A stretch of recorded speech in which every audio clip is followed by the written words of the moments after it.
Phone tapping జరిగింది అని ఆరోపిస్తూ దాన్ని ఇన్వెస్టిగేట్ చేయాలని రాష్ట్ర ప్రభుత్వం ఒక సిట్ ఏర్పాటు చేసింది. ఆ సిట్కి ముందు ఒక సిట్ వచ్చింది, తర్వాత రెండో సిట్ వచ్చింది. ఆ రెండో సిట్కి హైదరాబాద్ పోలీస్ కమిషనర్ విశ్వనాథ్ సజ్జనార్ నేతృత్వం వహిస్తున్నారు. విశ్వనాథ్ సజ్జనార్ ఎప్పుడైతే ఈ సిట్కు నాయకత్వం వహించడం మొదలుపెట్టినరో ఈ సిట్ని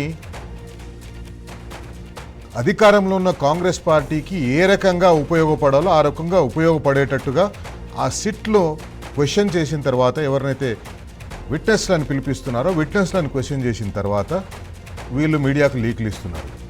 ఆ మీడియాకు లీకులు ఇచ్చిన లీకులను తీసుకొని కాంగ్రెస్ పార్టీ నాయకులు దాన్ని ఇంకా మ్యాగ్నిఫై చేస్తున్నారు.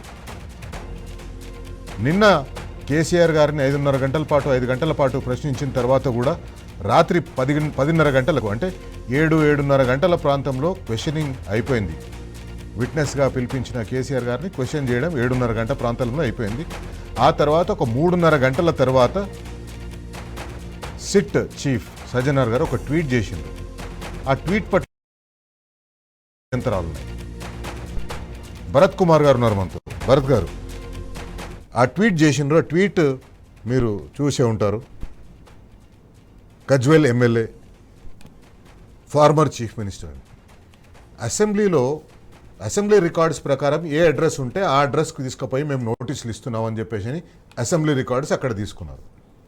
అదే అసెంబ్లీ రికార్డ్స్లో లీడర్ ఆఫ్ అపోజిషన్ అని ఉంటుంది కదా, ఆ లీడర్ ఆఫ్ అపోజిషన్ అనే దాన్ని చూడకుండా ఇప్పుడు ఆయన కేవలం farmer chief minister, Gajwel MLA అని ట్వీట్ చేయడం. ఆ తర్వాత ఇల్లీగల్ ఫోన్ ట్యాపింగ్ కేసు అంటాడు. దాంట్లో మామూలుగా అయితే మా జర్నలిజం లాంగ్వేజ్లో ఏ కేసు అయినా కోర్టులో నిరూపితమయ్యేంత వరకు దాన్ని అలెజ్డ్ అంటారు. అలెజ్డ్ మర్డర్, అలెజ్డ్ థెఫ్ట్ అని చెప్పేసి డైరెక్ట్గా అలెజ్డ్ థెఫ్ట్. కానీ ఇక్కడ మాత్రం క్లియర్గా ఇల్లీగల్ ఫోన్ ట్యాపింగ్ కేస్ అని రాసేస్తున్నాడు. ఎంత పెద్ద అధికారాన్ని అనుభవిస్తున్నా కానీ లిమిటేషన్స్ ఉంటాయి ప్రతి ఒక్కళ్ళకి. ఆ పరిధులు దాటి ఎవరు కూడా బిహేవ్ చేయడం అనేది అంగీకార యోగ్యం కాదు. మర్యాద ఒప్పుకోదు, చట్టం కూడా ఒప్పుకోదు. అది విషయం ఏంటంటే ఫస్ట్ ఈ కేసు ఒక కంప్లైంట్ మీద ఈ కేసుని ఇన్వెస్టిగేషన్ చేయడం మొదలుపెట్టినారు. ఇంత మటుకు ఒక ఛార్జ్షీట్ వేసినారు కొంతమంది మీద. అది పార్ట్ ఛార్జ్షీట్, అది కంక్లూడ్ అవ్వలేదు. అది కూడా ఈ లోపల ఇంకొక ఇన్వెస్టిగేటింగ్ అంటే ఇంకొక సిట్ వేశారు. అంటే ఇంత మటుకు ఇన్వెస్టిగేషనే కంప్లీట్ అవ్వలేదు. మీరు అన్నట్టుగా ఇది అలెజ్డ్ అఫెన్సే. ఈ అలెజ్డ్ అఫెన్స్లో కంక్లూజన్స్ చెప్పడం ఏదైతే ఉందో అది కూడా సిట్కి నేతృత్వం వహించే అధికారి చెప్పడం ఏదైతే ఉందో అతను ప్రెజుడిస్తో ఉన్నట్టుగా ఒకటి ఖచ్చితంగా నిరూపితమవుతా ఉంది. ప్రెజుడిస్తో ఇన్వెస్టిగేషన్ చేయడానికి లేదు. ఇన్వెస్టిగేటింగ్ ఏజెన్సీకి కానీ ఇన్వెస్టిగేటింగ్ ఏజెన్సీని నేతృత్వం వహించే అధికారికి కానీ ప్రెజుడిస్ అనేది స్పష్టంగా బయటపెట్టిన తర్వాత is not entitled to continue as the head of the investigation team, that is SIT. ఇది ఫస్ట్ తను తర్వాత ఇంకొకటి, he has no business to treat as a private person while heading the investigating agency. ఒక investigation చేస్తున్నప్పుడు చాలా హుందాగా వ్యవహరించాలా అనేది మామూలుగా మాట్లాడుకోవడం కాదండి. That is legal obligation. అది లీగల్గా వాళ్ళకి బాధ్యత. అది తర్వాత ఈ హ్యాస్ టు. రాజ్యాంగం ఏం చెప్తుంది? ఆర్టికల్ 21 రైట్ టు లైఫ్లోనే right to fair investigation and right to fair trial is guaranteed to the citizen. మీరు ఒక ఐపీఎస్ ఆఫీసర్ అయ్యుండి మీ పరిధులను దాటి మీరు ఆల్రెడీ ఒక కంక్లూజన్ ఇచ్చేటట్టుంటే మీకు ఇన్వెస్టిగేషన్ ఎందుకు ఇంకా? And then what is the role that is attributed to honourable KCR గారు?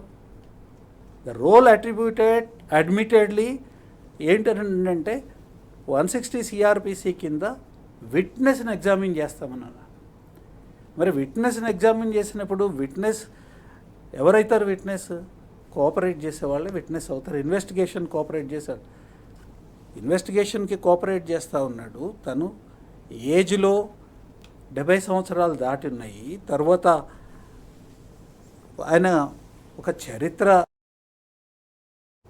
వ్యక్తి, తెలంగాణను సాధించిన వ్యక్తి, తెలంగాణ ప్రజలకు ఆరాధ్యుడు. అదే కాకుండా minister, many times legislator, former minister, former Lok Sabha member and former central minister. List చాలా పెద్దగా ఉంది. ఫార్మర్ డిప్యూటీ స్పీకర్, ఫార్మర్ అవసరం ఎందుకంటే ఫార్మర్ చీఫ్ మినిస్టర్, ఇప్పుడు ఎల్ఓపి లీడర్. ఖచ్చితంగా వినేవాళ్ళకే అవసరము, తప్పు చేసే వాళ్ళకు కూడా వినాల్సిన అవసరం ఉన్నది. ఆయన వారు ఈరోజు అపోజిషన్ లీడర్, క్యాబినెట్ హోదాతో ఉన్నారు. ఎట్లా ఏకవచనాన్ని పెట్టి పిలుస్తారండి? అధికారం ఉంటే మర్యాద ఏంటంటే ఇదే సజ్జనార్ గారు ఇంతకుముందు అనేక సందర్భాల్లో ట్వీట్లు చేసినారు. సినిమా యాక్టర్ల మధ్య కమాండ్ కంట్రోల్ సెంటర్కి వచ్చిండ్రు. కమాండ్ కంట్రోల్కి వచ్చినప్పుడు ఫలానా గారు వచ్చిండ్రు, ఫలానా గారు వచ్చారు, ఫలానా గారు ఇట్లా చేశారు. సినిమా యాక్టర్లకు గౌరవిస్తున్నారు.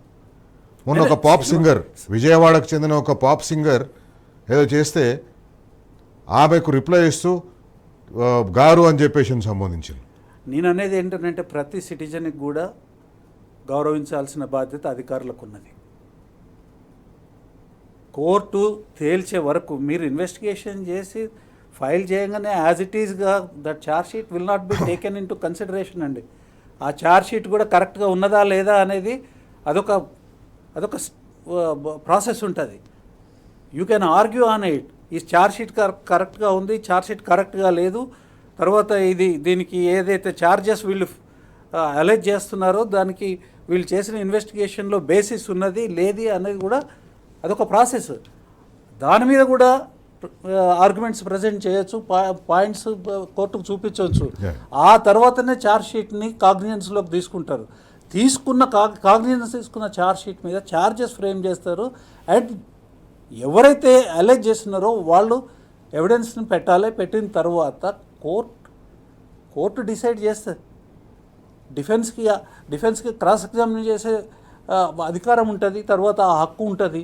ఇవన్నీ అయిన తర్వాత జడ్జిమెంట్ ఇచ్చిన తర్వాత అప్పుడు కానీ మీరు ఇది ఇల్లీగల్ అనే దానికి, అప్పటి వరకు అలెజ్డ్ ఇల్లీగలే. It is only an allegation.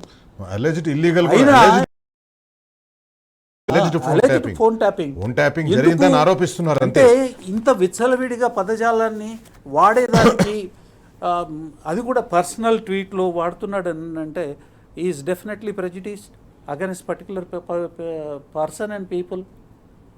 అట్లాంటి వాళ్ళు కంటిన్యూ కావడానికి వీల్లేదండి. And it is a challengeable issue before the high court. ఖచ్చితంగా దీన్ని ఛాలెంజ్ చేయాల్సిన అవసరం ఉన్నది. ఎట్లా మాట్లాడతారు? ఏకవచనంతో ఎందుకు మాట్లాడుతూ ఉన్నారు? Right. BRS party spokes person Vishnuvardhan Reddy గారు మనతో ఉన్నారు. విష్ణువర్ధన్ రెడ్డి గారు, ఈ సిట్ ఏర్పాటైనప్పటి నుంచి కూడా మనం చూస్తున్నాం, ప్రతిసారి కూడా ఎవరినైతే క్వశ్చనింగ్కి పిలుస్తారో ఆ క్వశ్చనింగ్ పిలిచిన వాళ్ళ తర్వాత ఒక స్టాండర్డ్ ఆపరేటింగ్ ప్రొసీజర్ లాగా ఆ క్వశ్చనింగ్ జరుగుతున్నప్పుడే కొన్ని ఆ లీకుల మీద సోషల్ మీడియాలో కానీ ఇతర గాసిప్ మాంగరింగ్ జరగాలి. అయిపోయిన తర్వాత మళ్ళీ ఒక లీక్ వదిలిపెట్టాలి, దాని మీద మళ్ళీ చర్చ జరగాలి. ఇది ఒక పని కట్టుకొని ఒక ప్లాన్డ్గా, ఇంతకుముందు నేను చెప్పినట్టుగా తొండలు పట్టడం కోసం కొండలు దవ్వుతున్నట్టుగా కనిపిస్తుంది. ఇక్కడ ముఖ్యమంత్రికి తొండలు అంటే చాలా ఇష్టం కాబట్టి ఆ తొండలు దొరకాయో కానీ ఆ తొండలు దొరికినట్టు డ్రామా చేసి వీళ్ళందరి మీద బురద జల్లాలనే ఒక ప్రయత్నం చేస్తున్నట్టుగా ఇక్కడ స్పష్టంగా కనిపిస్తుంది. నిన్న చేసిన ట్వీట్లో కూడా రాజకీయాలు ధ్వనిస్తున్నాయి, సమాచారం కంటే రాజకీయాలు ఎక్కువ ధ్వనిస్తున్నాయి. అక్కడ 100% అంటే you are innocent until proven guilty అంటారు. అంటే కోర్టులలో నీకు శిక్ష ఖరారయ్యే వరకు, కన్విక్ట్ అయ్యే వరకు నిర్దోషిగానే ఎవరినైనా భావిస్తారు, ఏ కేసులోనైనా కానీ. అట్లాంటిది తెలంగాణ ప్రదాత అయినటువంటి గౌరవనీయులు కేసీఆర్ గారి మీద ఏకవచనంతో మాట్లాడడం, వారు ఎక్కడ ఉంటున్నారో వారి నివాసం తెలిసి కూడా అక్కడికి నోటీస్ పంపించకుండా ఇక్కడికి అర్ధరాత్రి 9 గంటల తర్వాత వచ్చి గోడకి అతికియడం, ఇదంతా చూస్తే ఏదో హ్యూమిలియేట్ చేయాలి, ఏదో రకంగా మానసిక ఆనందం పొందాలి అని చెప్పి కాంగ్రెస్ ప్రభుత్వ పెద్దలు ఆలోచిస్తున్నారనే భావించాల్సి వస్తుంది 100%. రెండవది, సజ్జనార్ గారు కూడా ఒక ఐపీఎస్ ఆఫీసర్గా వారికి కూడా సర్వీస్ రూల్స్ ఉంటాయి. వారు కూడా చదువుకొని ఐపీఎస్ అయినారు. సో వారికి తెలుసు సర్వీస్ రూల్స్ ఏం చెప్తాయో.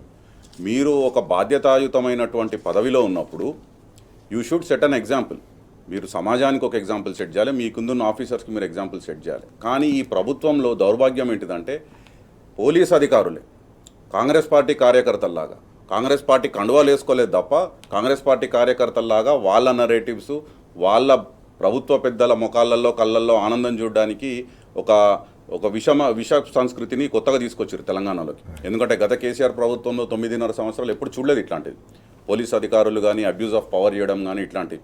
ఈ పోలీస్ అధికారులు కూడా ఓవర్ రీచ్ అవుతున్నారు ఈ మధ్య. పోలీస్ ఓవర్ రీచ్ అవుతుంది, అబ్యూజ్ ఆఫ్ అథారిటీ అవుతుంది, పొలిటికల్ టార్గెటింగ్ జరుగుతుంది తెలంగాణలో. ఎందుకు చెప్తున్నానంటే మీరు చూడండి, గత లాస్ట్ ఇయర్ కూడా లగచర్లలో ఒక దుర్ఘటన జరిగింది. అంటే గిరిజన మహిళలను రేవంత్ రెడ్డి గారు ఫార్మా భూముల కోసం వారి అల్లుడి కంపెనీ మ్యాక్సిబియన్ ఫార్మా కోసం భూములు సేకరిస్తున్నారని చెప్పి బలవంతంగా గిరిజన తాండాల్లో మహిళల మీద పోలీసులను, వారు తాకరాని చోట గిరిజన మహిళలను బీద గిరిజన మహిళలను తాకినరని, వారిని పోలీస్ స్టేషన్లో టార్చర్ చేసిండ్రని చెప్పి national human rights commission has submitted report. Authoritatively national human rights commission ఢిల్లీలో కూర్చున్న వాళ్ళు వీళ్ళందరినీ విచారించి ఆ బాధితులని ఫీల్డ్ విజిట్ చేసి ఇక్కడ లగచర్లకు వెళ్ళి వాళ్ళు సమాచారం సేకరించి వాళ్ళు ఒక రిపోర్ట్ ఇచ్చినారు. ఇది పోలీస్ హై హ్యాండెడ్స్, ఇది టార్చర్ చేసినారు వీళ్ళని, ఇది తప్పు, దీని మీద చర్యలు తీసుకోవాలి అని చెప్పి వాళ్ళు ఒక రిపోర్ట్ ఇచ్చినారు. అప్పుడు మీరు చూడండి, ఈ ఇష్యూ బయటికి రాగానే ఫార్ములా ఈ ఉదంతం తీసుకొచ్చింది ప్రభుత్వం. ఫార్ములా ఈ తీసుకొచ్చి పబ్లిక్ అటెన్షన్ డైవర్ట్ చేసే విధంగా ఫార్ములా ఈ మీద అక్కడ ఏమీ జరగలేదు. అక్కడ అసలు ఇక్కడ హెచ్ఎండిఏ అకౌంట్లో నుంచి డబ్బులు అక్కడ ఫార్ములా ఎఫ్ఐఏ ఫార్ములా ఈ కండక్ట్ చేసే అసోసియేషన్కి ట్రాన్స్ఫర్ అయినట్టు క్లియర్గా ఉంటే అకౌంట్ ట్రాన్స్ఫర్. అసలు కరప్షనే లేనప్పుడు ఏసీబీని తీసుకొచ్చి ఏసీబీ కేసు పెట్టి అప్పుడు కూడా ఇవే లీకులు. ఏదో జరిగింది, కేటీఆర్ గారు ఎక్కడనో అవినీతి చేసిరు అని చెప్పి ప్రజల్లో అంటే ఒక రకమైనటువంటి అంటే బేస్లెస్ నరేటివ్ కేవలం లీక్ల ద్వారా. మేము గత వారం కూడా ఒక ప్రెస్ మీట్ పెట్టినాము. ఈ లీకులు కూడా సీఎంఓ ఆఫీస్లో పనిచేస్తున్నటువంటి వ్యక్తులు, సీఎం గారి పిఆర్ఓ అయినటువంటి అన్వేష్ రెడ్డి అనే పర్సన్, వారి కమ్యూనికేషన్స్ డైరెక్టర్ అయినటువంటి Sriram Karri, Congress party social media chairman అయినటువంటి సతీష్ మన్నే, వీళ్ళందరూ ఒక గ్రూప్, వాట్సాప్ గ్రూప్ 138 మంది ఉన్నటువంటి ఒక వాట్సాప్ గ్రూప్ క్రియేట్ చేసి తెలంగాణ రైజింగ్ టాప్ కమ్యూనికేషన్స్ అని చెప్పి అందులో ఒక పక్క సిట్ విచారణ జరుగుతుంటే బీఆర్ఎస్ పార్టీ నాయకులది, వీళ్ళు ఇక్కడి నుంచి లీకులు ఇవ్వడం, ఈ నరేటివ్ డ్రైవ్ చేయడము, లేకపోతే ఇట్లాంటి తమ్నేళ్లు పెట్టడము, నటీనటుల పేర్లు పెట్టడము. సిట్ చూస్తుంటే ఇవన్నీ కూడా గాంధీ భవన్లో పనిచేయాల్సింది వాళ్ళు బంజారాహిల్స్ పోలీస్ స్టేషన్లో కూర్చొని పనిచేస్తున్నట్టు అనిపిస్తుంది. బంజారాహిల్స్ పోలీస్ స్టేషనే కాదు, ప్రభుత్వ కార్యాలయాలు చాలా వాడుకుంటున్నారు. ప్రొపగండా చేసే టీమ్స్ని హైదరాబాద్ గ్రోత్ కారిడార్ లిమిటెడ్ నానక్రామ్గూడలో హెచ్జిసిఎల్ ఆఫీస్లో నుంచి ఆపరేట్ చేస్తున్నారు. TSTS Telangana state technological services ఆ ఆఫీస్ నుంచి ఆపరేట్ చేస్తున్నారు. అంటే ప్రభుత్వ కార్యాలయాలను కూడా అధికార దుర్వినియోగం చేసుకుంటూ కేవలం బీఆర్ఎస్ పార్టీ నాయకత్వం మీద బురద జల్లే ప్రయత్నం చేసుకుంటూ ఇట్లా ఒక పైశాచిక ఆనందం పొందుతున్నారు సోషల్ మీడియా ద్వారా. ఒక చిన్న బ్రేక్ తీసుకుందాం. ఈరోజు సుప్రీంకోర్టులో ఒక BRS party social media activist Nallabalu అని ఒక ఎక్స్ హ్యాండిల్ నడిపిస్తుంటారు. ఆయన పైన తెలంగాణ పోలీసులు ఒక ట్వీట్ని రీట్వీట్ చేసినందుకు కేసు పెట్టినారు. ఆ కేసు మీద హైదరాబాద్లో హైకోర్టు ఆ కేసుని కొట్టేస్తే ప్రభుత్వం ఎంత కక్షపూరితంగా అంటే సుప్రీంకోర్టు వరకు కూడా పోయింది. సుప్రీంకోర్టులో సిద్ధార్థ్ లూత్రా అని సుప్రీంకోర్టులో ఒక సీనియర్ అడ్వకేట్, ఆయన పర్ అపియరెన్స్ ఎక్కడో నేను సోషల్ మీడియాలో అవుతుంటే 10 నుంచి 15 లక్షలు తీసుకుంటారు. అంటే ఎందుకంటే కోర్టులో వచ్చి నిలబడుతుంది కోసం 15 నుంచి 20 లక్షల వరకు తీసుకుంటారని చెప్పేసి అంతటి అడ్వకేట్ని పెట్టి కేసు కొట్లాడితే బీఆర్ఎస్ పార్టీ లీగల్ సెల్ వాళ్ళు ఆ కేసుని కొట్లాడి ఆ కేసుని కొట్టేయించిన అక్కడ హైదరాబాద్లో శాంతి భద్రతలను గాలికి వదిలేసి పట్టపగలు ఏటీఎం సెంటర్లలో బుల్లెట్లతో కాల్చి డబ్బులు దొంగిలించుకుపోతుంటారు. పట్టపగలు మర్డర్లు అవుతుంటాయి, పట్టపగలు టీజింగ్స్ అవుతూ ఉంటాయి. ఇవన్నీ ఏవి కూడా పోలీసులకు పట్టవు. కానీ రాజకీయ నాయకులకు ఇబ్బంది కలిగించే విషయం, బీఆర్ఎస్ పార్టీ నాయకులకు ఇబ్బంది కలిగించే విషయం ఉన్న కేసుల్లో చాలా అత్యుత్సాహం ప్రదర్శిస్తూ ఉంటారు. ఆ అత్యుత్సాహానికి నిదర్శనమే ఫోన్ ట్యాపింగ్ కేసులో బీఆర్ఎస్ పార్టీ నాయకులను ప్రశ్నించే పేరు మీద జరుగుతున్న అరాచకం.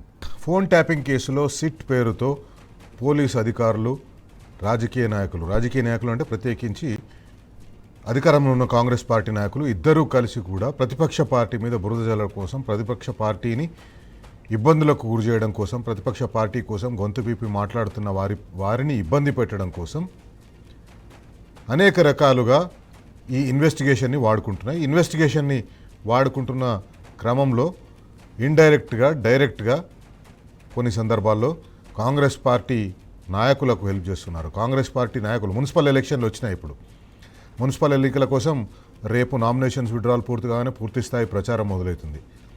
ఈ పూర్తిస్థాయి ప్రచారం మొదలవుతున్నే ఆ సందర్భంగానే ముఖ్యమంత్రి కూడా నేను జిల్లాకు వెళ్ళి కాంగ్రెస్ పార్టీ నాయకులను గెలిపించండి, కాంగ్రెస్ పార్టీ కౌన్సిలర్లని, కార్పొరేటర్లని గెలిపించండి అని అడుగుతా అని చెప్పేసి ఒక షెడ్యూల్ ప్రకటించండి. ఆయన ఎల్లుండి నుంచి జిల్లాల పర్యటనకు పోతున్నాను కూడా.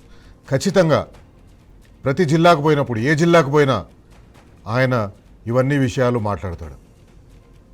ఫోన్ ట్యాపింగ్ జరిగిందని ఆరోపణలు వస్తే ఇన్వెస్టిగేట్ చేయడం తప్ప అని ప్రశ్నిస్తాడు. ఫోన్ ట్యాపింగ్ జరిగిందని ఇన్వెస్టిగేషన్కు క్వశ్చనింగ్కి రమ్మని అడగడం తప్ప అని అడుగుతాడు. ఇవన్నీ కూడా మున్సిపల్ ఎన్నికల్లో ఆయన మాట్లాడడం కోసం, ఆయన కావాల్సిన సామాగ్రిని, సరంజామాని సప్లై చేయడం కోసం సిట్ ఆడుతున్న డ్రామా. ఈ సిట్ ఈ లీకులు ఇవ్వడం, మాజీ ముఖ్యమంత్రి ఇట్లా మాట్లాడినరు, అట్లా మాట్లాడినరు అని చెప్పి మళ్ళీ కాంగ్రెస్ పార్టీ నాయకులకు చేరవేసి ఈ పాయింట్స్ అన్నీ కూడా వాళ్ళు రేపు మొదలైపోయే ప్రచారంలో మాట్లాడడానికి ఉపయోగపడే విధంగా ఇవన్నీ చెప్తున్నారు. వాస్తవానికి భరత్ గారు క్వశ్చన్ చేయొచ్చు అంటారా? ఈ రకంగా వీళ్ళు లీకులు ఇచ్చి ఈ రకంగా చేస్తూ ఉంటే when the case comes for trial ఏ రకంగా వాళ్ళని ఆ ట్రయల్లో క్వశ్చన్ చేయొచ్చు? ట్రయల్ వచ్చేదాకా కూడా అవసరం లేదండి, ఇప్పుడే క్వశ్చన్ చేయొచ్చు, హైకోర్టులో క్వశ్చన్ చేయాలి. ఇప్పుడు వారు పర్సనల్ హ్యాండిల్ నుంచి వ్యక్తిగా, ఒక ప్రైవేట్ వ్యక్తిగా ఒక ట్వీట్ ఎలా ఇస్తారు? అది కూడా ఇల్లీగల్ అని అంటున్నారు. సరే, ఇల్లీగల్ అని ఒప్పుకుంటాయో లేదో కానీ చాలామంది ఐఏఎస్ అధికారులకు, ఐపీఎస్ అధికారులకి ట్విట్టర్ హ్యాండిల్స్ ఉన్నాయి. వాళ్ళ సొంత ట్విట్టర్ హ్యాండిల్స్ నుంచి ట్వీట్ చేస్తుంటారు. ఆ సర్వీస్ రూల్స్ గురించి మనకు ఇంకా తెలుసుకోవాల్సిన అవసరం ఉంది. బట్ నేనేమో కాదు, కానీ కమిషనర్గా చేయలేదు, సజ్జనార్గా చేస్తున్నారు. Because that is Sajjanar's private Twitter handle, అందులో నుంచి చేశారు. తర్వాత ఒక కమిషనర్గా మాట్లాడినట్టుగా నాకైతే అనిపించలేదు. మీరు సజ్జనార్ గారు మీరు ఒక ట్వీట్ చేసినారు, ఏమని? ఇల్లీగల్ ఫోన్ ట్యాపింగ్ని అలో చేసింది ఎవరు? ఆర్డర్ ఎవరు ఇచ్చినారు?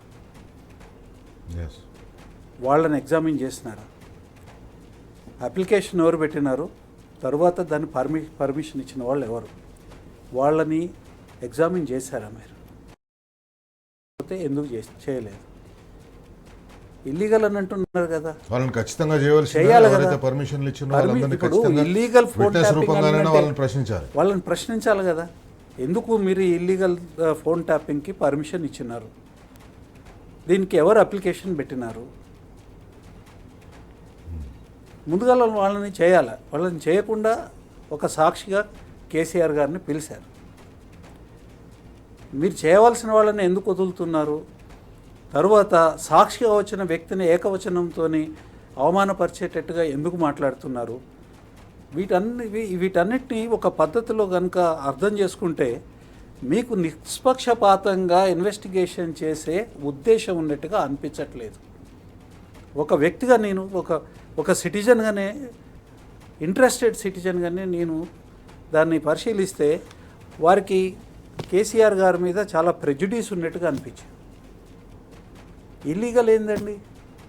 అలెజ్డ్ కేసు, అది అలెజ్డ్ ఇల్లీగాలిటీ ఉన్నది. చెప్పాలా, నిన్న ఎప్పుడైతే కేసీఆర్ గారి నివాసానికి పోయినో, నందినగర్లో కేసీఆర్ గారి నివాసానికి పోయినరో, పోలీసులు చాలా అత్యుత్సాహం ప్రదర్శించిన అక్కడ పోయిన తర్వాత వాళ్ళు 3 గంటలకు క్వశ్చన్ ఉన్నా వాళ్ళు ఉదయం 10-10:30 గంటలకే వెళ్ళిపోయి అక్కడికి పోయి ఇంట్లో మొత్తం అంతా తిరిగి అవన్నీ చూసి వాళ్ళ కుర్చీలు వాళ్ళే తెచ్చుకున్నారని చెప్పేసి కూడా నేను విన్నా. నిజంగానే అత్యుత్సాహం ప్రదర్శించిన పోలీసులు ఆ నందినగర్లో మొత్తం అన్ని షాపులను మూసేయించడం, ఇంట్లో ఉన్న వాళ్ళని ఆ ఏరియాలో ఇంకా వేరే వాళ్ళు కూడా ఉంటున్నారు. కేసీఆర్ గారు ఒకరే ఉండరు అక్కడ. వాళ్ళు ఎవరిని కూడా ఇళ్ళ నుంచి బయటికి రానియకుండా, బయటికి పోయిన వాళ్ళని ఇళ్ళకి రానియకుండా ఇవన్నీ చేసింది అనేది డెఫినెట్గా అత్యుత్సాహం ప్రదర్శించారు, డౌటే లేదు. ఎందుకంటే కేసీఆర్ గారు ఇంట్లోనే కాదు, ఇక్కడ తెలంగాణ భవన్లో కూడా, తెలంగాణ భవన్ బయట, బంజారాహిల్స్ పరిసర ప్రాంతాల్లో అఫీషియల్గానే దాదాపు 900-1000 మంది పోలీసు వాళ్ళను డిప్లాయ్ చేశారు అని చెప్పి అఫీషియల్గానే డిప్లాయ్ చేశారు. అంటే అన్అఫీషియల్గా నాకు తెలిసి డబుల్ ద నంబర్, దాదాపు 2000 మంది పోలీసులను జస్ట్ నిన్న ఇదంతా విచారణ జరుగుతున్న సమయంలో దీని గురించి హైప్ జరిగి, దీని గురించి డిస్కషన్, దీని గురించి చర్చ జరగాలి అని చెప్పి ఒక ఆలోచన. దాంతో ఏమవుతుందండి, నేను ఇది తెచ్చిన జాతీయ పత్రికల్లో వచ్చింది, హిందూలో, టైమ్స్ ఆఫ్ ఇండియాలో. ఇది యాన్యువల్ రిపోర్ట్ రేవంత్ రెడ్డి గారు ప్రభుత్వం వచ్చినాకనే, ఇది 2024 డిసెంబర్, అంటే వారు ప్రభుత్వం ఏర్పాటు చేసిన 1 year తర్వాత వచ్చిన రిపోర్టు. మీరు ఇందులో చూస్తే క్లియర్గా హైదరాబాద్లో 41% క్రైమ్ రేట్ పెరిగింది, 41%. ఇది ఎవరు వాళ్ళు ఇచ్చిన రిపోర్టే. ప్రభుత్వంలో ఆనాడు కమిషనర్ ఉన్నటువంటి సివి ఆనంద్ గారు పబ్లిష్ చేసినటువంటి యాన్యువల్ రిపోర్ట్ డిసెంబర్ 2024, అంటే వారు ప్రభుత్వం ఏర్పడ్డ 1 yearకి 41% క్రైమ్ రేట్ ఇన్ హైదరాబాద్. ఇది 64% ఇన్ సైబరాబాద్ వాళ్ళ ప్రభుత్వం వచ్చినాక. ఇది అఫీషియల్ వాళ్ళ ప్రభుత్వంలో ఇచ్చినటువంటి రిపోర్టే. అందులో 900% సైబర్ క్రైమ్స్ పెరిగినాయి, 900%. It's a big number. So ఇది ఏం చెప్తుంది స్టోరీ మీకు? పోలీసులను చేయాల్సిన పని చేయనీయకుండా కేవలం పావులుగా వాడుకుంటూ రాజకీయ ప్రత్యర్థుల మీద దాడికి, వారి మీద, ఎందుకంటే మేము ఉట్టిగానే మాట్లాడట్లేదు. మీరు చూస్తే ఇంతకుముందు నేను చెప్పినట్టు లగచర్లలో ఏ రకంగానైతే వాడుకుర్రో పోలీసు వాళ్ళని, హైదరాబాద్ సెంట్రల్ యూనివర్సిటీలో అయితే 400 ఎకరాలు కాజేయాలి అనే ఒక దురుద్దేశంతో రేవంత్ రెడ్డి గారి ప్రభుత్వం తీసుకుందో పాలసీ, దానికి వ్యతిరేకంగా హైదరాబాద్ సెంట్రల్ యూనివర్సిటీ విద్యార్థులు ప్రజాస్వామ్యబద్ధంగా వాళ్ళ యూనివర్సిటీలో కూర్చొని నిరసన తెలుపుతుంటే అక్కడికి పోయి లాఠీచార్జ్. అంటే అనవసరం యూనివర్సిటీలో పోలీసు, అంటే వైస్ ఛాన్సలర్ పర్మిషన్ లేకుండా పోలీసులు ఎంటర్ అయ్యి విద్యార్థుల మీద లాఠీచార్జీలు చెప్పారు. ముఖ్యమంత్రి రేవంత్ రెడ్డి గారు కమాండ్ కంట్రోల్ సెంటర్ కూర్చొని దాన్ని ఒక క్యాంప్ ఆఫీస్ లాగా వాడుకుంటున్నది. కమాండ్ కంట్రోల్ సెంటర్లో ఎందుకు కూర్చుంటాడని, ఏం ఆశించి కూర్చుంటాడు, దేనికోసం కూర్చుంటున్నాడు? లా అండ్ ఆర్డర్ని కాపాడాల్సినటువంటి బాధ్యత కేసీఆర్ గారు లేటెస్ట్ టెక్నాలజీతోని, ఇక్కడ మన కూతవేట దూరంలోనే ఉంటుంది కమాండ్ కంట్రోల్ సెంటర్. అది కట్టించింది ఎందుకు అంటే రాష్ట్రంలో శాంతి భద్రతలు పర్యవేక్షించాలి. 10 లక్షల కెమెరాలు గత బీఆర్ఎస్ ప్రభుత్వం మొత్తం ఇన్స్టాల్ చేయించింది. వాటిని పర్యవేక్షించి దాని నుంచి ఎక్కడన్నా ఏదైనా క్రైమ్ జరిగితే ఇమీడియట్గా యాక్షన్లోకి దిగిపోయి అరెస్టులు చేయడం కానీ, క్రైమ్ రేట్ని తగ్గడం కానీ, ప్రజలకు ఒక భరోసా కనిపించాల్సినటువంటి కమాండ్ కంట్రోల్ సెంటర్ని ఈరోజు కేవలంగా ఈ పొలిటికల్గా రేవంత్ రెడ్డి గారు ఇక్కడ కూర్చొని ఇక్కడ మీటింగులు చేసుకుంటా, ఇక్కడ నుంచి ఈ తతంగాలు, ఈ నరేటివ్లు ఒక పక్క సిట్ ఎంక్వైరీలు అవుతుంటాయని ఇక్కడికి వచ్చి మీటింగ్ పెట్టుకొని ఇక్కడ నుంచి పర్యవేక్షిస్తున్నారు. రెండోది, ఇంతకుముందు నేను చెప్పినట్టు పోలీసులను పావులుగా ఎవరి మీద వాడుకుంటున్నారు? వారికి ఎవరైతే వినరో, లగచర్లలో కానివ్వండి, హైదరాబాద్ సెంట్రల్ యూనివర్సిటీలో కానివ్వండి, మొన్న కోదాడలో ఒక దళిత వ్యక్తి తర్లా రాజేష్, మన బీఆర్ఎస్ పార్టీ కార్యకర్త, కస్టోడియల్ డెత్ జరిగింది. దాని గురించి ఎక్కడ జరుగుతుంది అంటే అట్లా వాడుకుంటున్నారు. వాళ్ళ అన్యాయులు ఏదైతే స్కాములు చేస్తున్నారో, మంత్రి పొంగులేటి శ్రీనివాసరెడ్డి గారి తనయుడు అక్కడ ఔటర్ రింగ్ రోడ్ పక్కన ఫైనాన్షియల్ డిస్ట్రిక్ట్ దగ్గర 60-70 మంది బౌన్సర్లను వేసుకొని గుండాగిరి చేసుకొని అక్కడ వాళ్ళని భూమి యజమానులను బెదిరిస్తే అక్కడ ఒక పోలీస్ అధికారి, పాపం ఆయనకు తెలియదు అనుకుంటే ఈయన మంత్రి గారి సుపుత్రుడని, ఆయన ఎఫ్ఐఆర్ చేస్తే హబీబుల్లా ఖాన్ గారిని వారిని ఇమీడియట్గా ట్రాన్స్ఫర్ చేసినారు. అక్కడి నుంచి ట్రాన్స్ఫర్ చేసినారు. అది కేసు అది బ్యాక్ బర్నర్లో పడేసినారు. దాని గురించి చర్చ లేదు. ఇంకొక మంత్రి కొండా సురేఖ గారి సుపుత్రిక, ఆమె స్వయంగా మీడియా ముందు వచ్చి చెప్పింది, కొండా సుస్మిత గారు. వారేం చెప్పినారు? రేవంత్ రెడ్డి గారి రైట్ హ్యాండ్ ఉన్నటువంటి రోహిన్ రెడ్డి గారు వారి కార్యాలయంలో, వాళ్ళ ఆఫీస్లో డెక్కన్ సిమెంట్స్ యజమానిని గన్ను పెట్టి బెదిరించినారు అని చెప్పి స్వయాన మంత్రి గారి కుమార్తె బయటకు వచ్చి మీడియా ముందు చెప్పింది. మరి దాని మీద ఏది ఎఫ్ఐఆర్, దాని మీద ఏది సిట్టు? అంటే మీరు చెప్తే వినకపోతే పోలీసులను అడ్డంగా మీరు ఇష్టం వచ్చినట్టు వాడుకుంటారు. మీ వాళ్ళు, మీకు అన్యాయులు, మీరు అంటే open out in the open మంత్రి పిల్లలే వచ్చి బయటకు చెప్తున్నారు.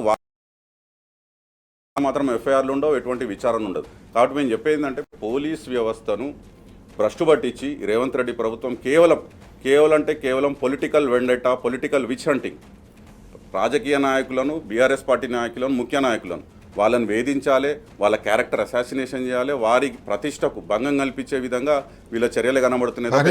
ఆసక్తికరమైనది ఒకటి ఏంటంటే భరత్ గారు, విష్ణు గారు, ఆసక్తికరమైనది ఏంటంటే ప్రతిపక్ష నాయకులని బద్నాం చేసేందుకోసం, ప్రతిపక్ష నాయకులను ఇబ్బంది పెట్టడం కోసం సిట్లు వేస్తున్నారంటే అనుకోవచ్చు. వాళ్ళ నాయకులను ఇబ్బంది పెట్టడం కోసం కూడా సిట్ వేసుకున్నారు. ఎన్టీవీ ఏదో కథనం ప్రసారం చేసిందని ఆ ఎన్టీవీ కథనం వల్ల వాళ్ళ పార్టీ నాయకుల గొడవలే అవి, వాళ్ళకి మధ్యలో పంచాయతీలనే ఒక సిట్ వేసుకున్నారు. సిట్ వేసుకొని ఏం చేశారంటే ఇక మూడో ప్రపంచ యుద్ధం వచ్చేసింది. ఇప్పుడు ఈ సిట్టు యాక్ట్ చేయకపోతే మొత్తం రాష్ట్రంలో అల్లకల్లోలం అయిపోతుంది, రాష్ట్రంలో అరాచకం పెరిగిపోతుందన్న ఒక ఇమేజ్ ఇచ్చి, ఒక పిక్చర్ ఇచ్చి, పండగ ముందని చూడకుండా రాత్రికి రాత్రి ఒక విలేకరి ఎయిర్పోర్ట్ నుంచి విదేశాలకు పోతుంటే ఆయన ఏదో పారిపోతున్నాడని చెప్పేసి ఆయన ఎయిర్పోర్ట్లో ఆయన్ని పట్టుకొని ఇంకొకరి ఇంటికి పోయి తలుపులు ఇరగొట్టలేదు కానీ ఏదో బాగా కొట్టి హడావిడి చేసి ఆయన్ని తీసుకొని వచ్చి ఇంకొక రిపోర్టర్ని తీసుకొని వచ్చి ఒక మహిళా న్యూస్ ప్రెజెంటర్ని ఆమె ఇంటికి పోయి వాళ్ళని బెదిరించి ఇదేదో పెద్ద ప్రపంచ సమస్య, ఇదేదో రాష్ట్రంలో అల్లకల్లోలం సృష్టించే సమస్య అన్నట్టుగా ప్రవర్తించి వాళ్ళని అరెస్ట్ చేసి తీసుకొచ్చిండ్రు. ఆ సందర్భంగా కూడా సజ్జనార్ గారు చాలా ఆవేశపూరితమైన ఓ స్టేట్మెంట్ ఇచ్చారు. చాలా ఆవేశపూరితమైన స్టేట్మెంట్ ఇచ్చినారు. నేనేమంటున్నానంటే ఆ కేసులో ఉన్న అన్ని offences, bailable offences and non cognizable offences కూడా ఉంది. తర్వాత వాటన్నిటికీ నోటీస్ ఇవ్వాలి. They are punishable only with 7 years, less than 7 years punishment.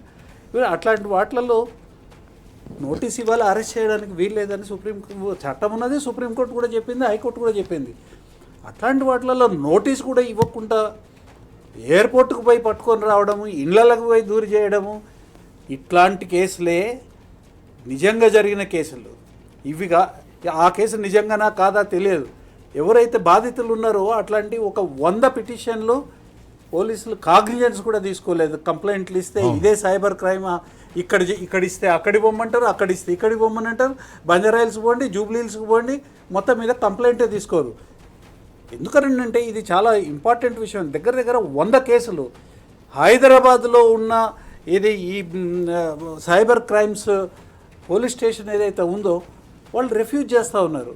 ఇంకొక పక్కనేమో దాంట్లో సిట్టులు వేయడము, హడావుడి చేయడము, బెయిలబుల్ అఫెన్సెస్లో తర్వాత 7 years లోపల పనిష్మెంట్ ఉన్న అఫెన్సెస్లో పట్టుకొని రావడము, ఇది అంతా కూడా ఎన్టీవీ మీద వేసిన సిట్ దానికి దిక్కు దివానం లేదు. ఒక 2 రోజులు హడావిడి చేసిన తర్వాత వాళ్ళ గుంపు పత్రికలో వచ్చిన ఒక పలుకు, ఆ పలుకుని పట్టుకొని ఒక రకంగా ఆ కేసుని మొత్తం పక్కకు పెట్టేసిండ్రు. అయిపోయింది ఆ కేసు. ఇంకా సిట్టు ఉన్నట్టు జనాలు మర్చిపోయేటట్టుగా ఆ సిట్ని చేసిండ్రు. ఒక సీట్ నిలబడితే సిట్, పడుకుంటే సిట్, ప్రతిపక్ష పార్టీలను వేధించడం కోసం సిట్, ప్రభుత్వానికి ఇబ్బంది కలిగిస్తున్న తన మంత్రులే ఏదైనా చేస్తున్నట్టే దాని మీద సిట్, ప్రభుత్వ సమాచారం బయటికి పోతుందంటే సిట్.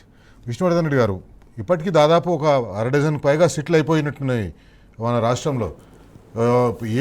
ఏ పని కావాల్సినా ఏది పొద్దున్న లేవగానే దేని మీద సిట్ వేద్దామని ఆలోచిస్తున్నట్టుగా అనిపిస్తుంది. అవును, అంటే మీరు ఇంతకుముందు ప్రస్తావించినట్టు ఎన్టీవీ అయితే ఆ ఛానల్లో వచ్చినటువంటి కథనం ప్రకారం ఆ జర్నలిస్టులను రాత్రికి రాత్రి అర్ధరాత్రి ఏదో టెర్రరిస్టులను, మావోయిస్టులను పట్టుకున్నట్టు ఎయిర్పోర్ట్లలో ఇంట్లలో పోయి రాత్రి అరెస్ట్ చేసిరో దాని మీద సిట్ వేసుకున్నారు కదా.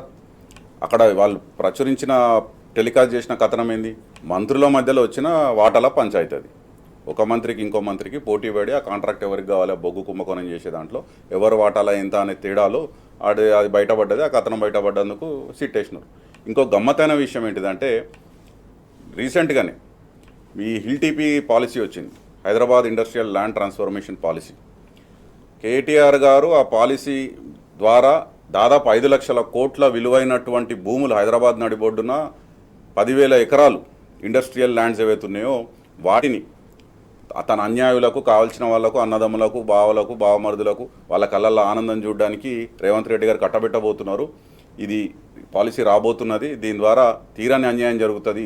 హైదరాబాద్లో ఏదైతే ఈకోసిస్టమ్ ఉంటుందో దానికి కానీ, ఉద్యోగ కల్పనకు కానీ ఏదైతే ఆ భూములు యూజ్ చేసుకోవాలో దాన్ని స్కామ్ చేయబోతున్నారు అని చెప్పంగానే దాని మీద వాళ్ళు ఇంటర్నల్గా సిట్ వేసుకున్నారు. ఈ బయటికి ఎట్లా పోయింది, ఈ సమాచారం బయటికి ఎట్లా పోయింది అంటే దొంగలు భుజాలు దడుముకున్నట్టు పాలసీ ఒకవేళ పారదర్శకంగా ఉంటే, ఒకవేళ తెలంగాణ ప్రజల, హైదరాబాద్ ప్రజల ప్రయోజనాలు కాపాడబడేటట్టు ఉంటే మీకు భయం ఎందుకు? సమాచారం బయటికి వస్తే బయటికి పోతే వస్తది ఇబ్బంది ఏముంటది? policy. సమాచారం మీ బయటికి ఉద్దేశాలు, పోవడం నష్టమేం మీ లేదు. ఉద్దేశాలు, కాదు, దురుద్దేశం నిజం నేరం ఎట్లవుతుంది? నేరం ఎట్లయితుంది? అదే నిజం నేరం ఎట్లయితుంది?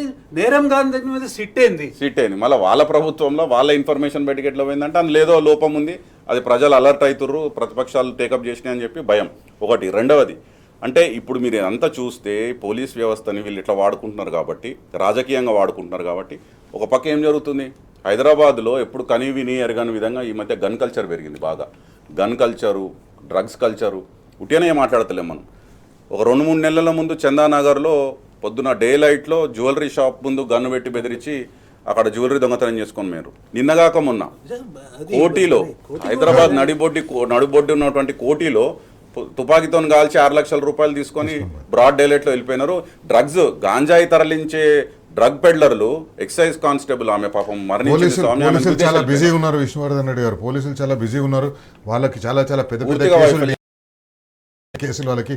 భరత్ గారు, మీరు ఫైనల్గా చెప్పండి, ఈ ఈ ఈ కేసులో ఈ ఫోన్ ట్యాపింగ్ కేసు అంటున్నారు, ఫోన్ ట్యాపింగ్ జరిగిందని అంటున్నారు. అసలు ఇది సజ్జనార్ గారు పనిచేస్తుండగానే ఈ కేసు ఆయన ఒక కొలికి తీసుకొస్తారని మీకేమైనా అనిపిస్తుందా?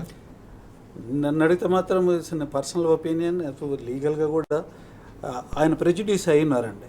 సజ్జనార్ గారు సిట్ అదేది చీఫ్గా ప్రెజుడ్యూస్ అయి ఉన్నారు. ప్రెజుడ్యూస్ అయిన ఆఫీసరు ఇన్వెస్టిగేషన్ జరపడం వల్ల నష్టం జరుగుతుంది. నిష్పక్షపాతంగా ఇన్వెస్టిగేషన్ జరగాలి. నిలబడదు. రాజ్యాంగం చెప్పిందండి నిష్పక్షపాతంగా జరగాలని. ప్రెజుడిషియల్గా ఇన్వెస్టిగేషన్ చేయడానికి లేదు, ఎవరికి అధికారం లేదు. అంత పెద్ద ఆఫీసర్ అయినా చేయడానికి లేదండి. And that needs to be challenge before constitutional court first. Second, పోలీసులు పని చేయాలి.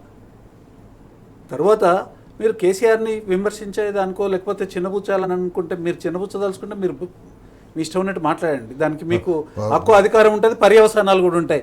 కానీ కేసీఆర్ అంటే ఏందో ఒకటి తెలుసుకోండి. కేసీఆర్ ఒక ఉద్యమ నాయకుడు. అసాధ్యమైన ఒక ఇష్యూని ఆయన పరిష్కరించే దానికోసము ఆయన జీవితం అంతా దానికి పణంగా పెట్టినాడు, పరిష్కరించినాడు, తెలంగాణ సాధించినాడు. అంటే police is working to supply the ingredients for the fake news factory run by the Congress party. Congress party నడిపిస్తున్న ఫేక్ న్యూస్ ఫ్యాక్టరీకి కావాల్సిన సరుకులను, సామాగ్రిని, మెటీరియల్ను సప్లై చేయడం కోసం సిట్ పేరుతో ఇన్వెస్టిగేషన్స్ చేసి దాని పేరుతో లీకులు ఇచ్చి ఇవి చేస్తున్నట్టుగా అనిపిస్తుంది. చివరిగా లాస్ట్ పంచ్,